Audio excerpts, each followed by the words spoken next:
Good morning, afternoon, or evening to everyone. We're excited that so many of you elected to take time away from your busy schedules to join us for today's webinar, What Drug for That Bug? My name is Lloyd, and I'm the Antimicrobial Stewardship Program Manager at Sanford Guide. I have the honor of sharing the platform today with Dr. Chambers, one of the 9 members of Sanford Guide's editorial board. And I would like to share a bit about him with you now. Dr. Chambers is Professor of Medicine Emeritus at the University of California, San Francisco.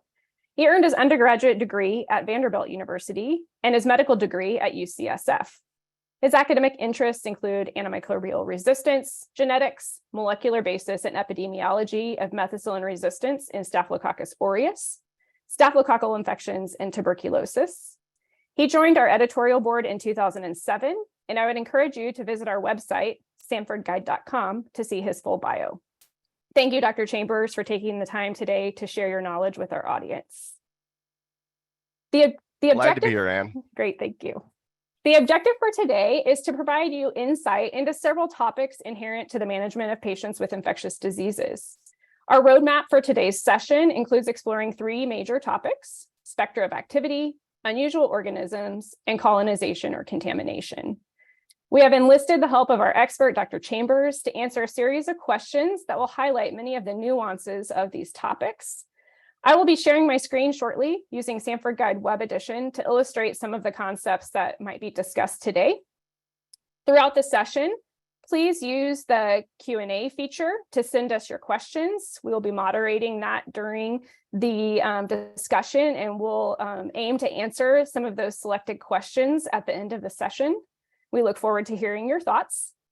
Also, please note we will be recording today's session, and a link will be available tomorrow on our stewardship page. It will also be available on our YouTube channel. I'm going to go ahead and get my screen share ready here, and then we can get started.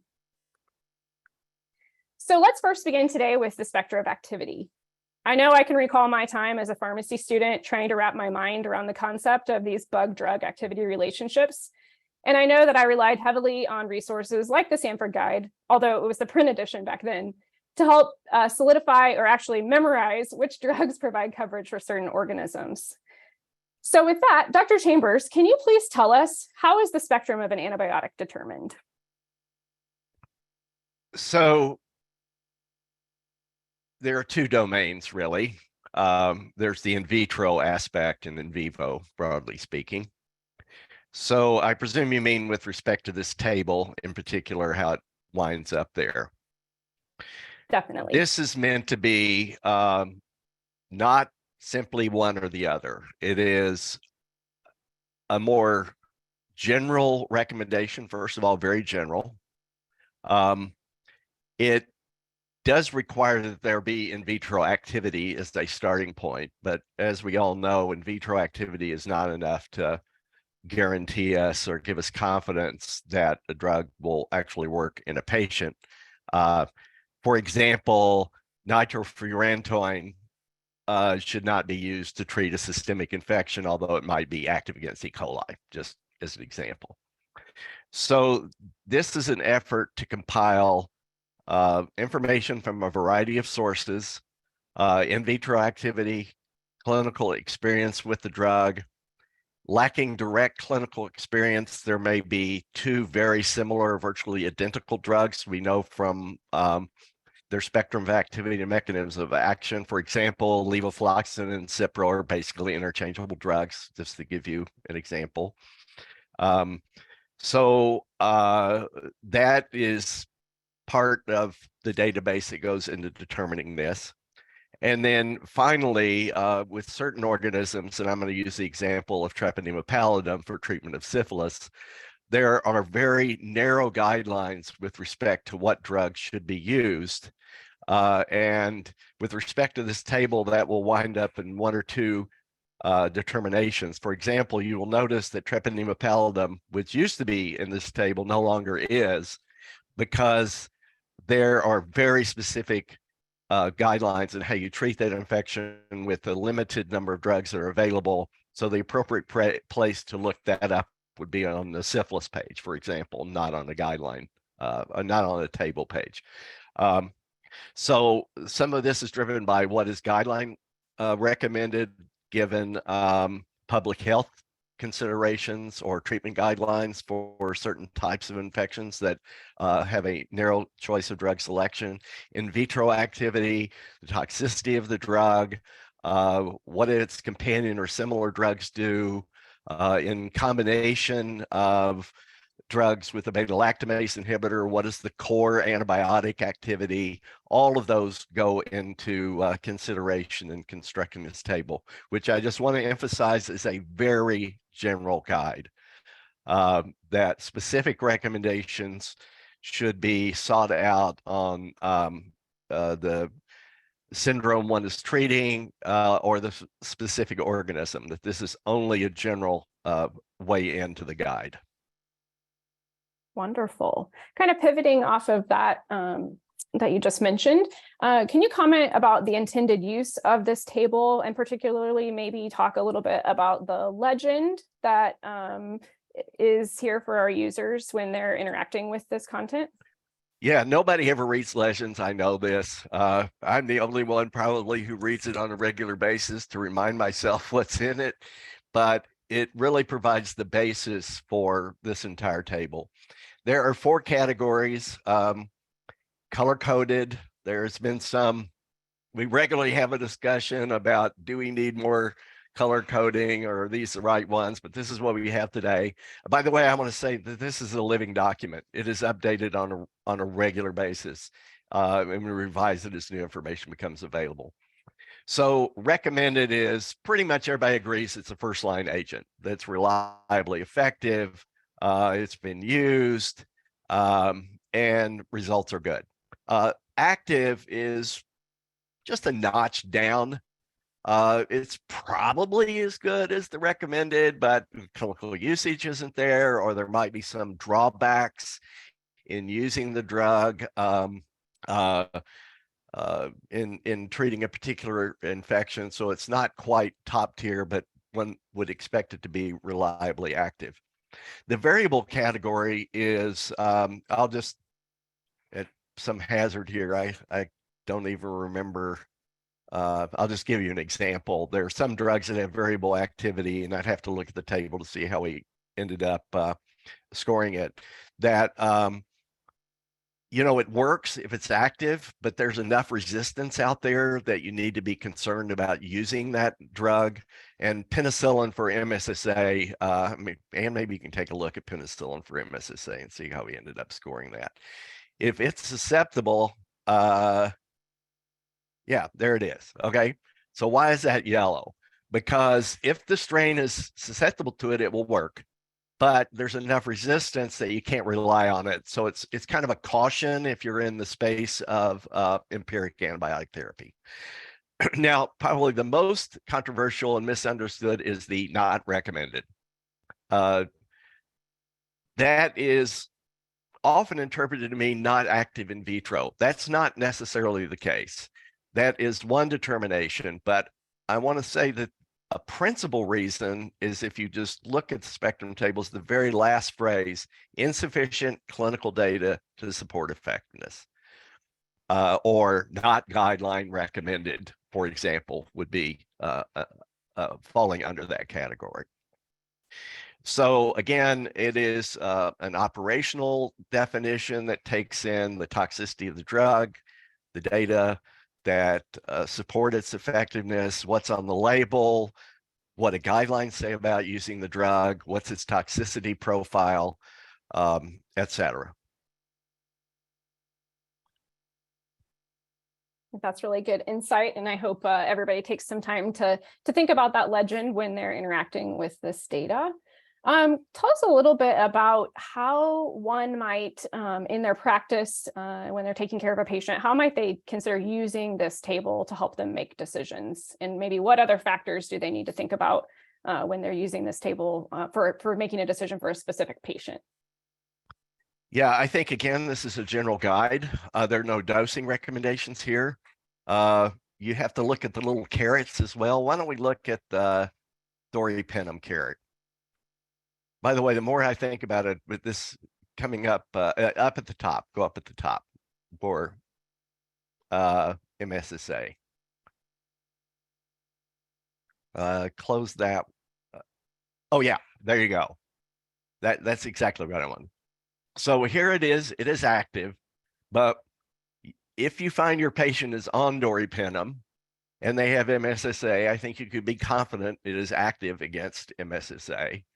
But there's a caveat because of a mortality difference in the clinical trials that looked at doripenem for treatment of pneumonia for using it in the treatment of that particular infection. So obviously there are many other considerations. Would you want to use doripenem to treat MSSA? No, I don't think so.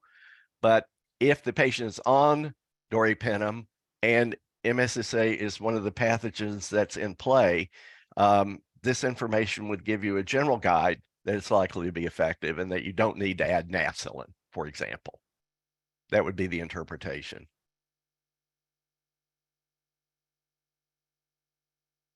I know you kind of, oh, go ahead. Yeah, again, and with any of these drugs that are kind of in the green, we're not recommending that you use those drugs. They are not the drugs of choice, right? Just compare that for MSSA for the penicillins. These are drugs that have been used and are commonly used to treat staph infections. They're the drugs of choice. And what are they? They're the anti-staphylococcal penicillins. And if you go over a bit more to the right, you see cefazolin. So that covers what drugs one would use as a preferred agent to treat an MSSA infection. And that's why they're in blue. Perfect.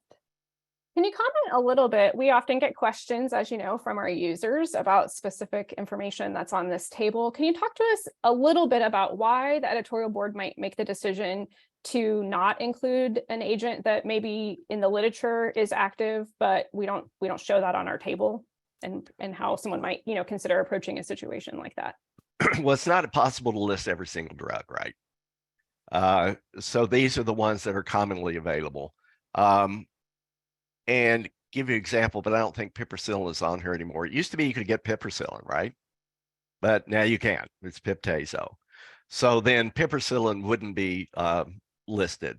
There are other drugs that might be rarely used and available outside the United States. They wouldn't be used if there are requests made from our users because they are relying on a particular drug. We'll evaluate it and have added it in. For example, if you go over, I think cefoperazone, and I'm doing this all from memory, so my apologies if I might be wrong in some details, but if you go over, I think cefoperazone sulbactam is in this table, if I remember right. Keep Looks going like over. just cefoperazone alone. Yeah. Yeah. Okay, so there's an example right there that we don't have cefoperazone sulbactam in this table because it is not commonly used in the United States and it really hasn't been requested that we add it. So there's an example of what we might not have. What about organisms where you know, a user might note that they're reading an article and they see that, oh, a certain agent has activity, maybe in vitro activity, but they see that we give it a 0 on our table. Can you talk a little bit about maybe an example of that and why that would be the case? Yeah, let's go down to salmonella. And this is one that just came up. So salmonella species. First of all, salmonella species is a lot of organisms, right? It includes typhoid fever, it includes typhimurium, the non-typhoidal strains. And you can see, for example, with piptazo, and this was the specific question, we do not recommend it. Now, might piptazo work? Yes, it might. It has in vitro activity, but there are very specific guidelines on how to treat salmonella infections from the World Health Organization, from CDC. So that is prioritized in this list of recommendations. And basically what they are is ampicillin and amoxicillin are listed because historically those were active, but you would not reliably use those. I bet if you go over to trimethoprim sulfa, it's probably also yellow. for a similar reason, that there's enough resistance. So that's why it winds up being a yellow. Azithromycin is a macrolide, is a recommended drug by the World Health Organization, so we include that. And third generation cephalosporins and some of the oral cephalosporins. So that's what drove the table selections for salmonella. By the way, we've had discussions and regularly have discussions about whether to eliminate salmonella from this table, because one should be following specific guidelines and not using a table to make a decision. But we felt that there is enough information about a variety of drugs that it was useful to keep it in the table. Wonderful. I think that really illustrates a lot of the common questions that we get in terms of how things get on the table, what resources or references the editorial board uses to make decisions about what goes on the table.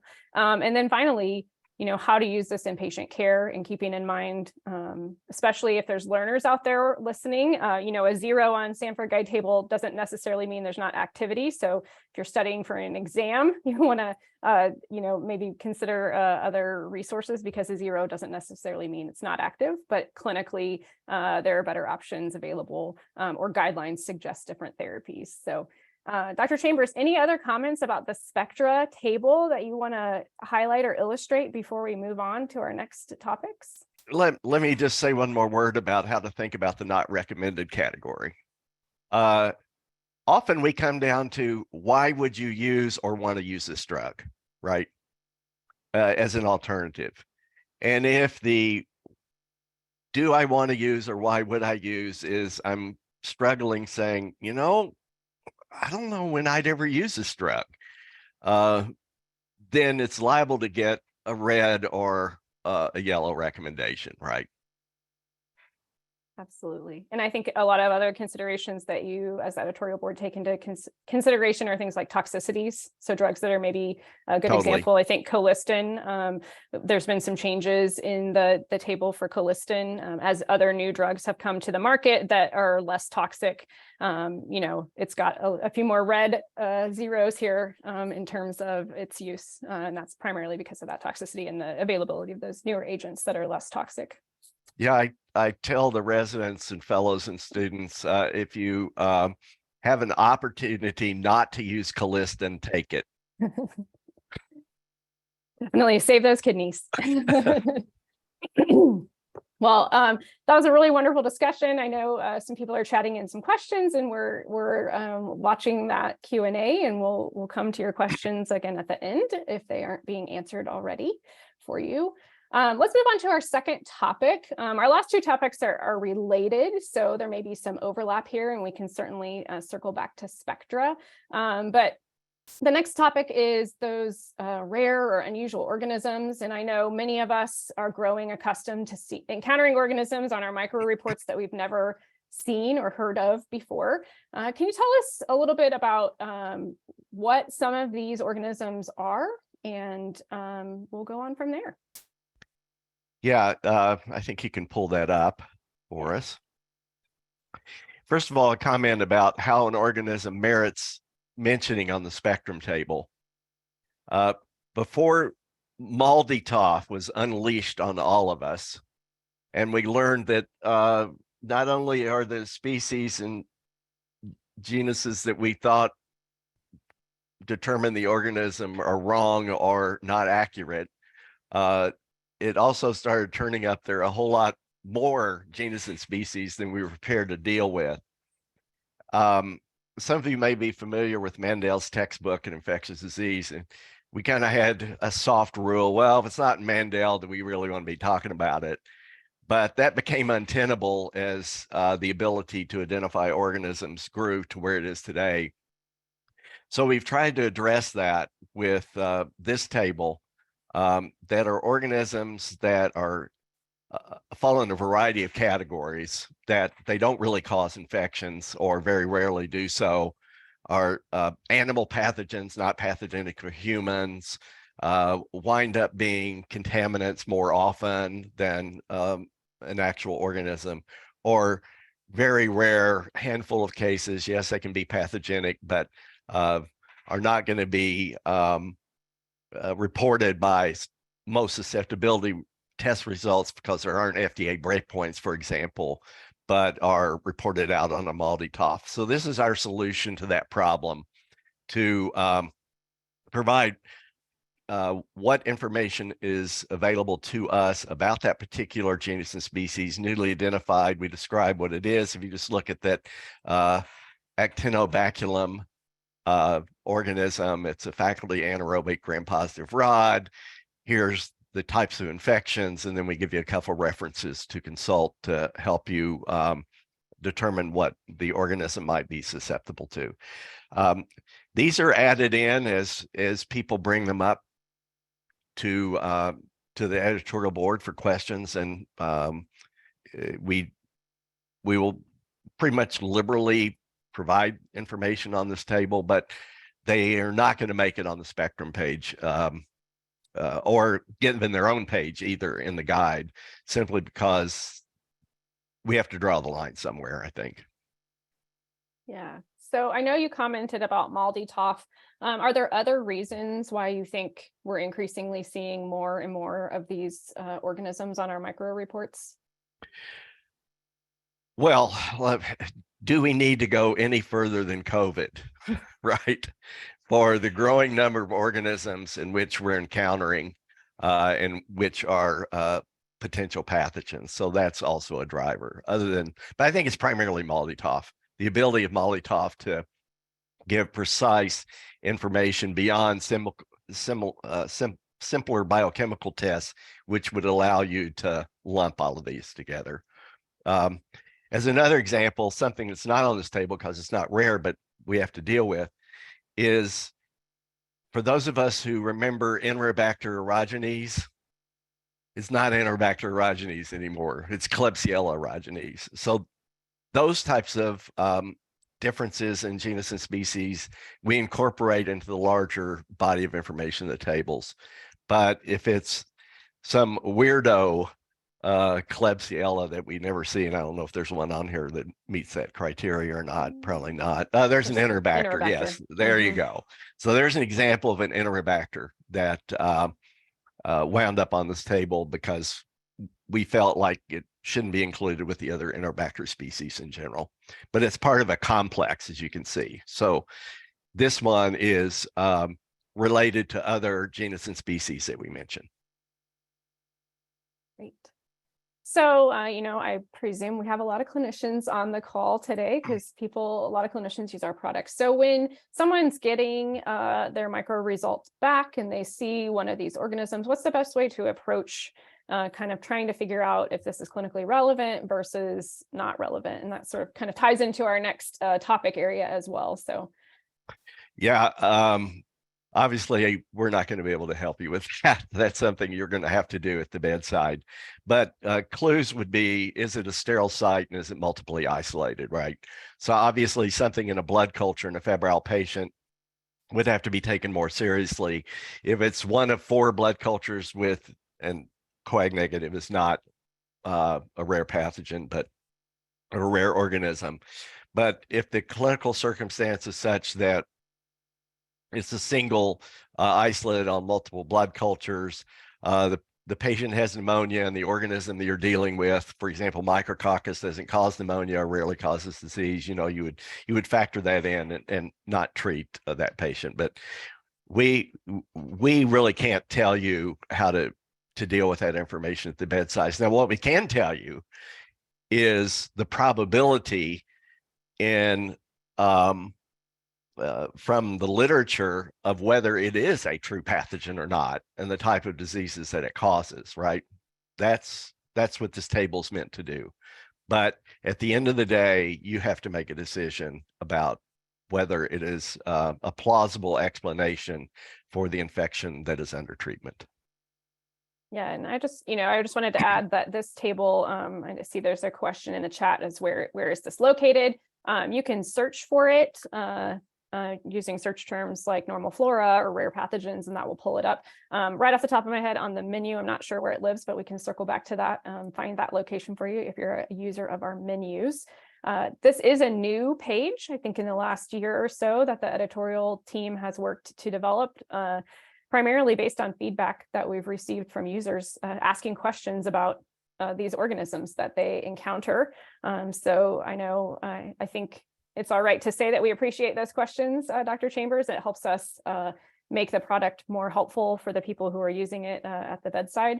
But do you have any other comments about this table and the development of this table in terms of our users?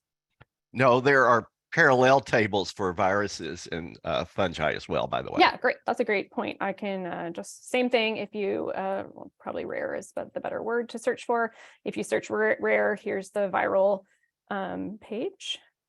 Again, not as long, but we'll continue to grow in terms of as new and more things are detected. I know we have a lot of new molecular diagnostic companies coming onto the marketplace, and I think that drives some of what we see in this space as well. Yeah, and if you have the risk of creating an unlimited amount of work, if there are organisms that you encounter that aren't in here, you can say, hey, how about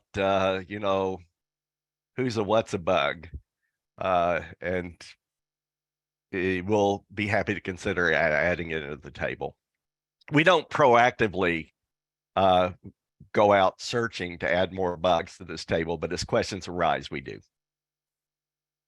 Wonderful.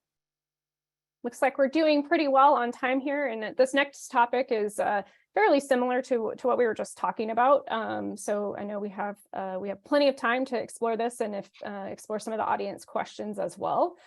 So the next thing is talking about differentiation between colonization and contamination. I know that's really challenging. I know you mentioned that's something that has to be done at the bedside, but maybe for some of our learners in the audience, could you comment a little bit about what is the difference between like normal flora versus infection, and maybe like some thoughts or considerations, especially from a learner's perspective, that you might think about when you're, again, looking at these micro results and trying to determine what's going on?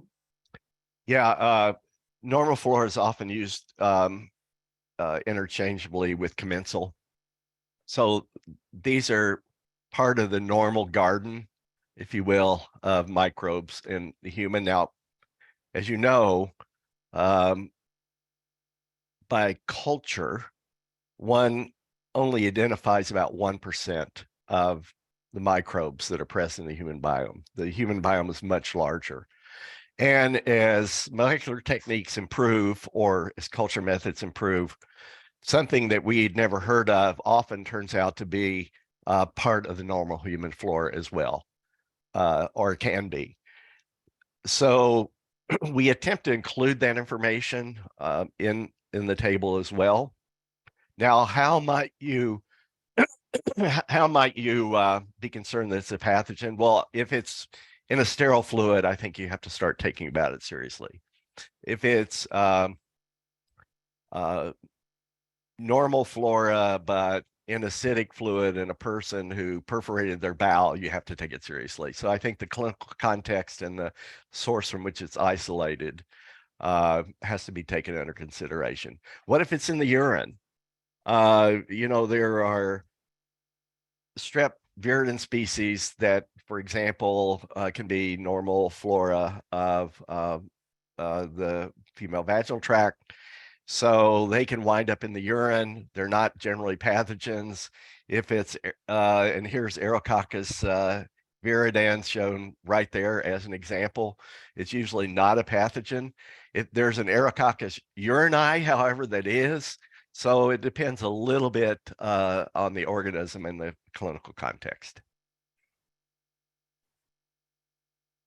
Great.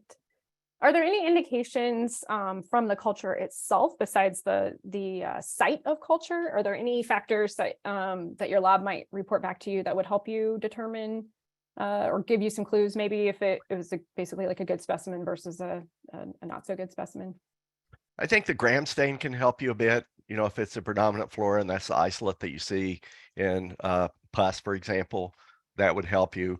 But in general, the culture result has to be interpreted within the context of the patient's presentation, the source of the infection. For example, if it's a urinary tract isolate and you have reason to believe, and the patient doesn't have symptoms of urinary tract infection, it's probably just a colonizer or contaminant that was collected during obtaining the culture. Perfect. And I know on this page, particularly the bacterial page, we talk about some items that are commonly found as contaminants, but are there a couple of organisms that come to mind, that often, find their way into a micro result and might often be considered contamination? One is on this very page, Corynebacterium. So we've all seen diphtheroids, right? So those are common blood culture contaminants. Now, if it's diphtheroids and your patient has a prosthetic valve, you probably need to be careful blowing that off.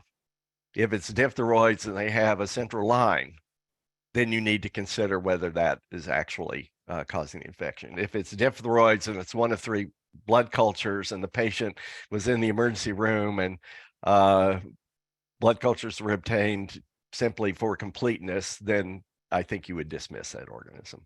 The clinical context really is what determines this at the end of the day. This is just an assessment of the likelihood of it's being reported as a contaminant from the sources that we've identified.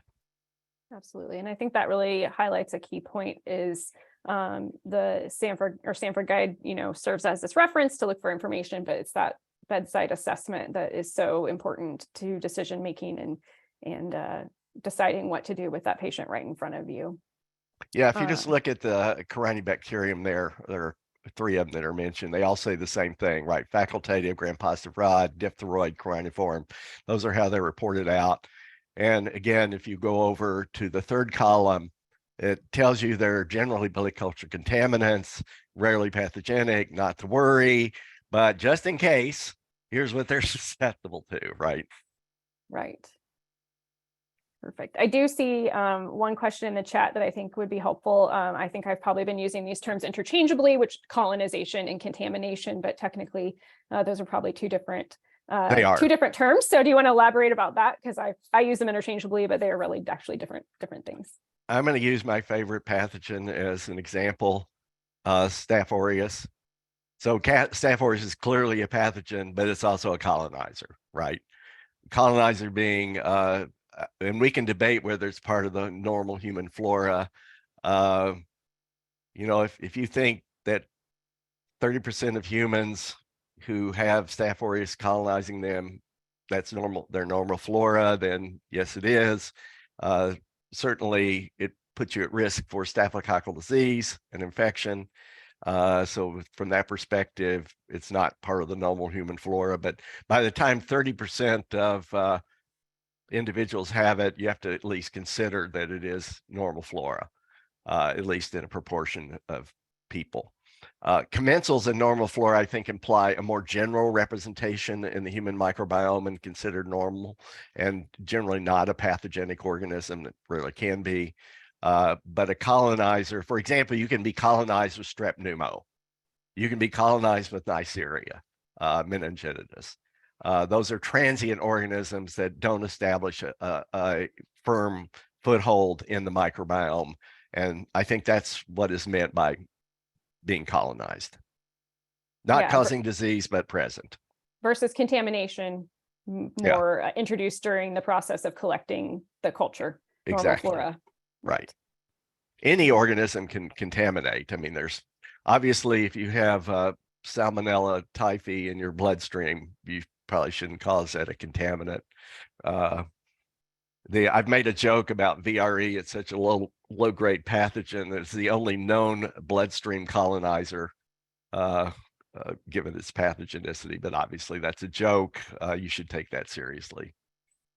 Absolutely. So many nuances in infectious diseases. One of the reasons I love being an infectious diseases pharmacist, and I'm sure one of the reasons you like doing your job as well. We are doing really good on time, and we've got a lot of questions. So I'm going to start with some of our audience questions, if that's okay with you. Do you have any advice for people who use the app outside of the continental United States in terms of perspectives from the editorial board, from that more global perspective for those international app users? Yeah, we try is obviously it's a US-based publication, but we're very conscious that we have an international user base. So we attempt, if it's important to our users, to include relevant drugs and include recommendations for treating certain infections. I'm going to use the example of teicoplanin, which is not available in the United States. It is used in Europe and available in Japan. We list teicoplanin as one of the drugs that is in the pharmacology section. It, I'm sure, has a representation here as well. Mhm. We, in general, I would have to actually, why don't you just search for teicoplanin overall and see where we mention it. But there you go. Go to Enterococcus faecium.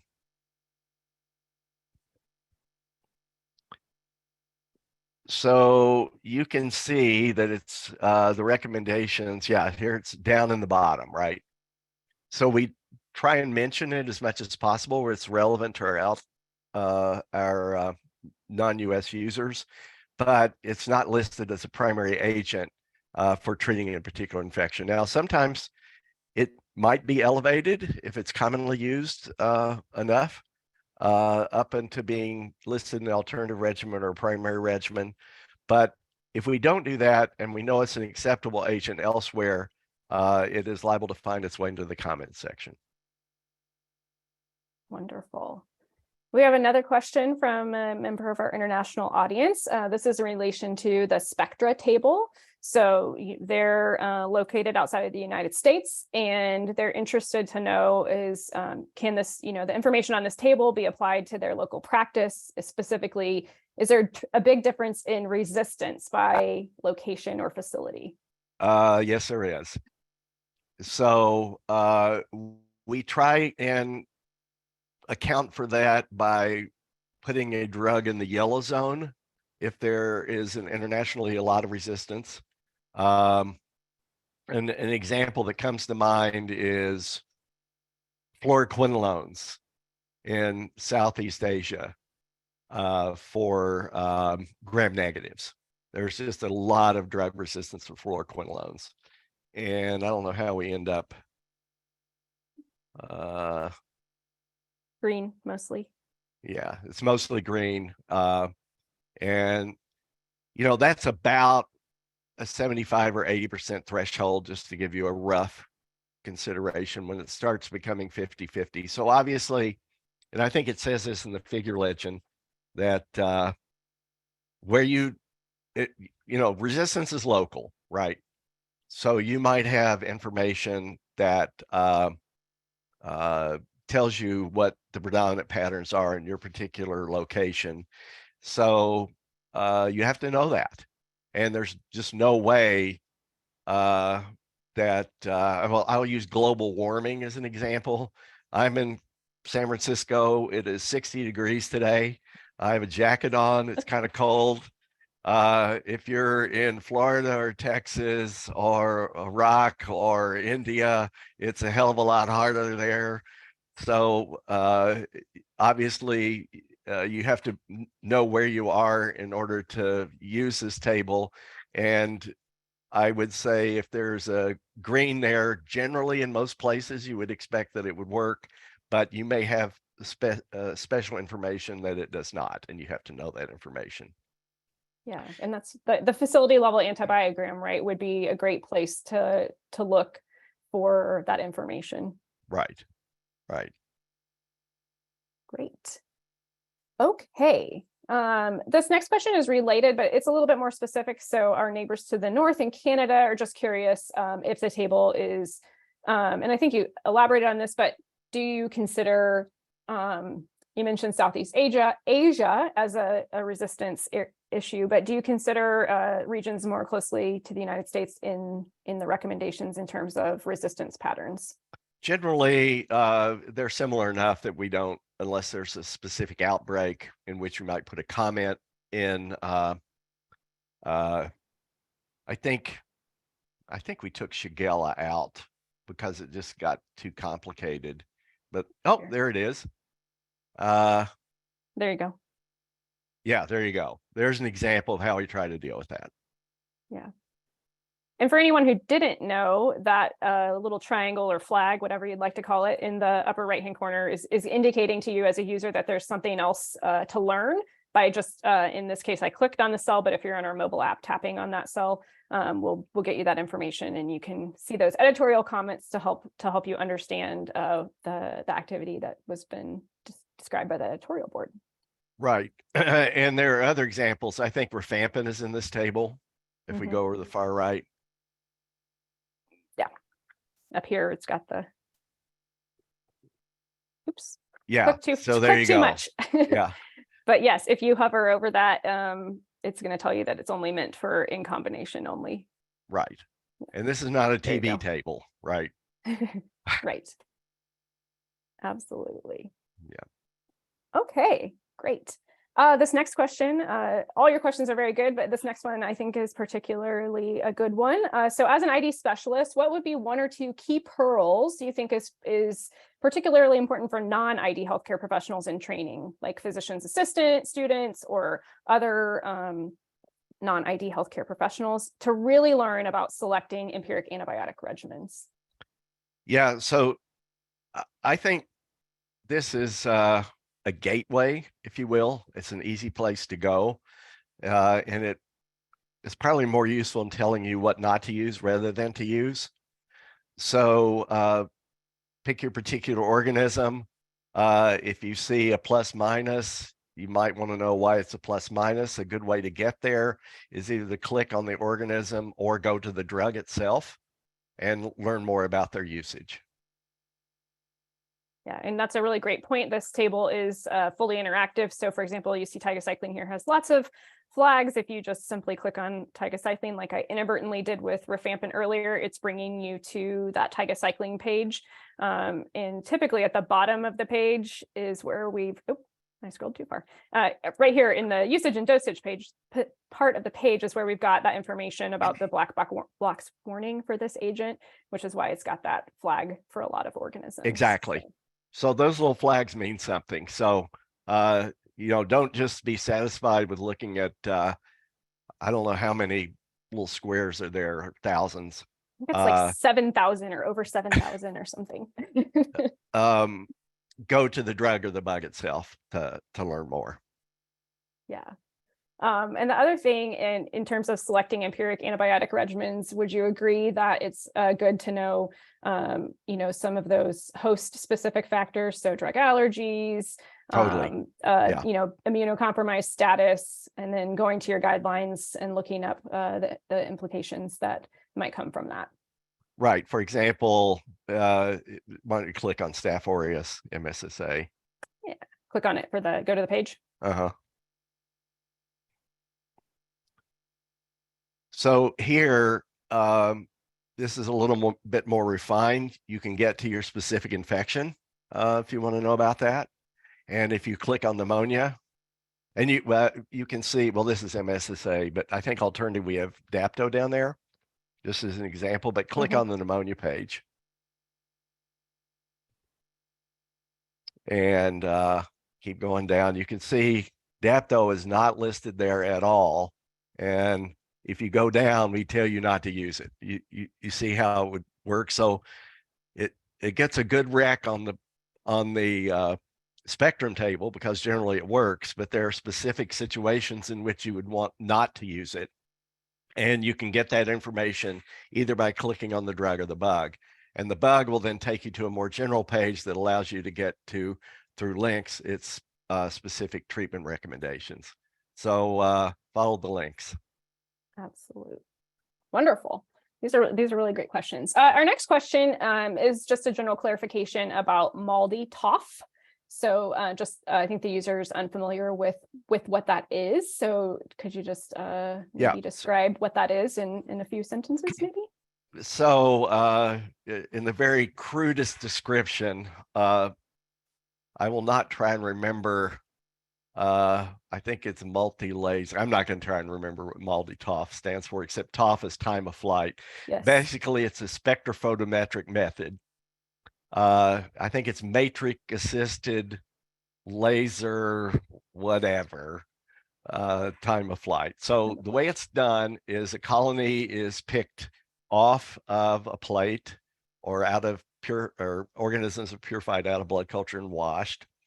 And each species has its own total body, if you will, signature of DNA, proteins, lipids, and these are mixed with a matrix and then vaporized. And then a spectrophotometric analysis is done of this vapor trail that has a very specific signature of appearance in terms of where they wind up in the spectrophotometric array and how long it takes them to get there. And this is then computer interpreted and correlated over multiple iterations with the specificity of a particular species that then allows you to work back from the pattern to the organism. And the readouts that you'll get is like 95% Staph aureus, 100% or whatever. There might be some ambiguity in terms of certain species, but these are all loaded into the software based upon the pattern that you get on the spectrophotometric analysis. And that specific pattern is then read out as a specific organism. And the database, the last time I counted, has at least a couple thousand, maybe more, different organisms that are in that database. Wonderful. And we had a users tell us that's matrix assisted laser desorption ionization time of flight mass spectrometry, which I couldn't remember off the top of my head either. So I got 6 out of 8 or 9 is good enough for me at this point, but thank you for the from the user. Next question, you alluded to this a little bit. It's just asking, what's the process of asking for an organism to be added to that rare and uncommon list? Is there a criteria for what organisms will be considered to be added to that list? We haven't come up against that yet, so you send it, we'll consider it. We may wind up rejecting it. We'll tell you if we do. We try, for those of you who have responded, we try and turn around a response pretty quickly and can tell you exactly how to get in touch with us. I will. I'll do that at the end. Yeah. Excellent. Here's some questions about contamination and colonization. Let's see. There we go. Is there a differentiation between contamination and colonization according to the amount of colony forming units in the urine is the specific question? Contaminants can be high inoculum, but your lab won't even report out an organism, I think, if it's less than 1,000. So they kind of do that for you. Perfect. Here is a question. Are there not drugs without in vitro activity that have in vivo activity? I'm going to use a TB example. In that pyrazinamide susceptibility testing is against a concentration that is used in the in vitro test that is not achievable in a human. So basically, I'm trying to think if there's any example of a drug, it pretty much doesn't get developed because it's going to be screened out if it's not in vitro active by some test. Now, the concentration at which the testing is determined may not be the concentration at which it is achieved in the human. But for example, pyrazinamide's breakpoints are order of magnitude higher than what's achieved in the human. But you still do have a breakpoint of in vitro activity. It's not just the range that correlates with what's in a patient.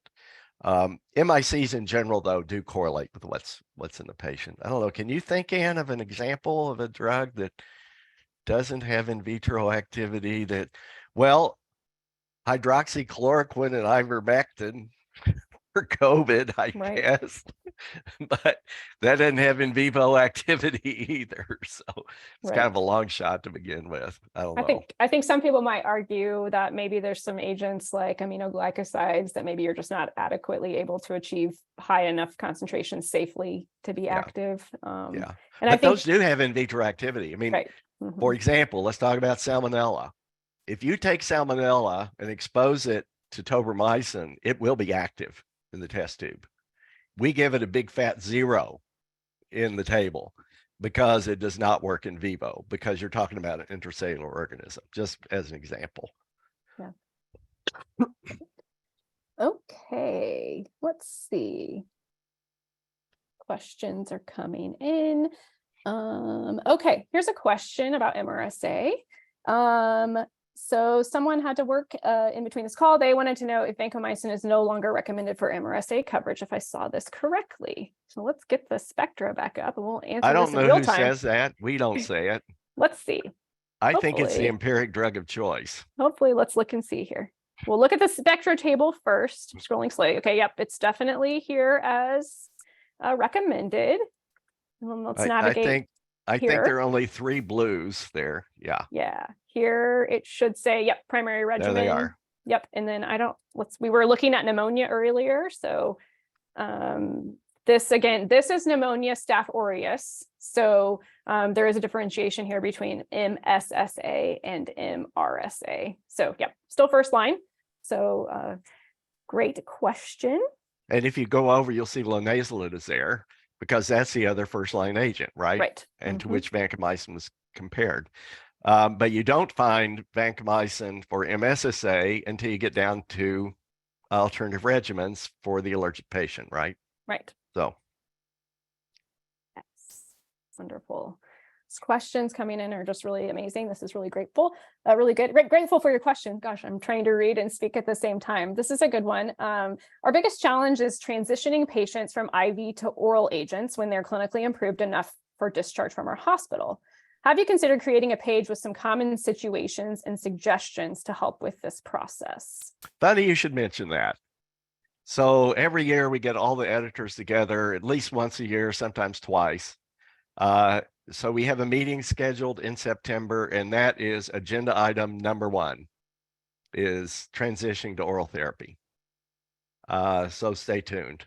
We do try and mention that in some of the specific treatment sections, but information is emerging about using oral agents for infections that would not have been considered appropriate to use oral agents for. And I'll just use the example of that many of you may be aware of, is the POET trial of oral antibiotics for bacterial endocarditis.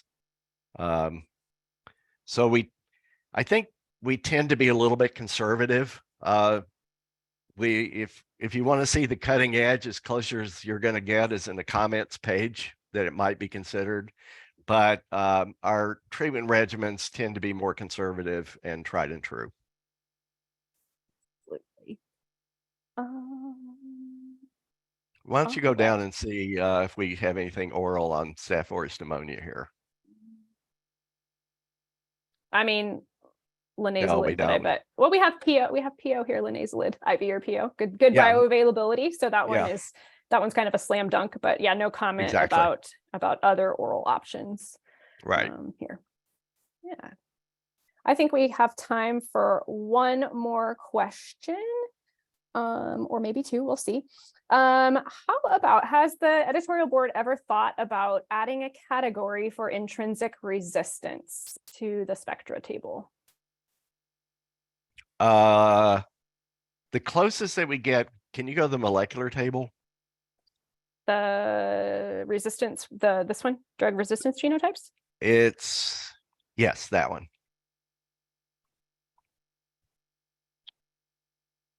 I think that's the closest that we have. Otherwise, it's going to be incorporated in the table, right? And that's why there's a lot of gram negatives are all going to be red for vancomycin, right? Because they're intrinsically resistant. But we don't break out the mechanisms as being intrinsic or not in the table.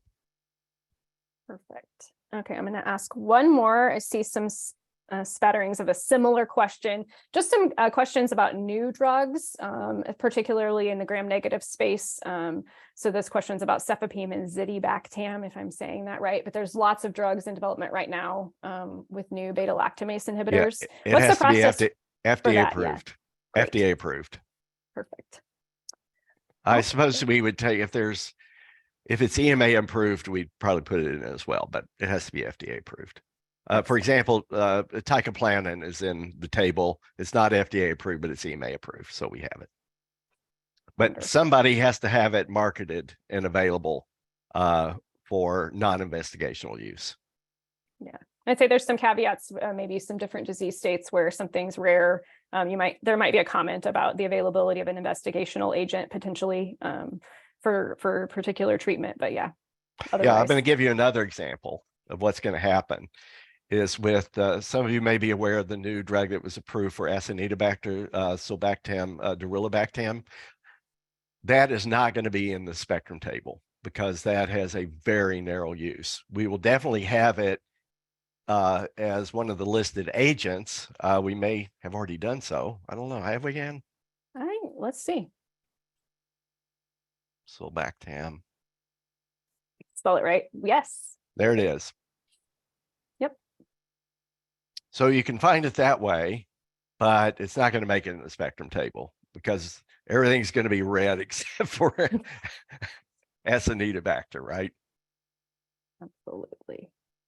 Okay, I'm going to ask one more question, even though I said I know we were getting close to our time. I think we can squeeze this one in and I can still get my closing thoughts. This is a great one. Do you consider bactericidal versus bacteriostatic in your recommended agents, especially with bacteremia and endocarditis? It's not, doesn't make it into the spectrum table, but it would make it in terms of whether it's a recommended agent for a particular infection. So for example, if you look at meningitis or Neisseria meningitidis, probably Neisseria meningitidis, all the agents in the spectrum table, because that only causes meningitis, we would only include in the spectrum table stuff that we know works, right? So by default, it's going to be bactericidal, bacteriostatic. As you know, what is one bug's stasis is another bug's cidal activity and vice versa. So we pretty much don't get into those weeds. But if you look up at the particular infections that it is thought bactericidal agents work and are required, those will be the agents listed. So it is implicitly built in, but not explicitly called out. Wonderful. Well, we're getting close to the top of the hour here, so I'm going to go ahead and do some closing comments. I know that it's put into the chat. If we didn't get to your question today, keep an eye on our website. We may add some additional answers in the coming week or so. That website is sanfordguide.com/stewardship. In closing, we really want to thank Dr. Chambers for spending time today to share his expertise on these topics. We also want to thank all of you for joining us. I know as clinicians, you're very busy and it's hard to step away from your patient care and other responsibilities. So we certainly appreciate your attendance and your engagement. It's been wonderful. We hope that this webinar has been informative and has enhanced your understanding of the topics that we have covered. In addition, we would love to hear your feedback on this session and gather your ideas for future sessions. It's definitely something we're working on developing, is offering more educational sessions to help people understand and explore infectious diseases more. Please reach out to us via email at stewardship@sanfordguide.com or through the app or website. As a reminder, we did record today's session. A link will be available tomorrow on our stewardship page. And again, that's sanfordguide.com/stewardship. And we'll also make it available on our YouTube channel. Again, Thank you so much, Dr. Chambers, for taking your time to share your thoughts with us today. It's been a wonderful conversation. I really enjoyed, nerding out a little bit about infectious diseases with you. And we look forward to bringing you all more of these sessions in the future.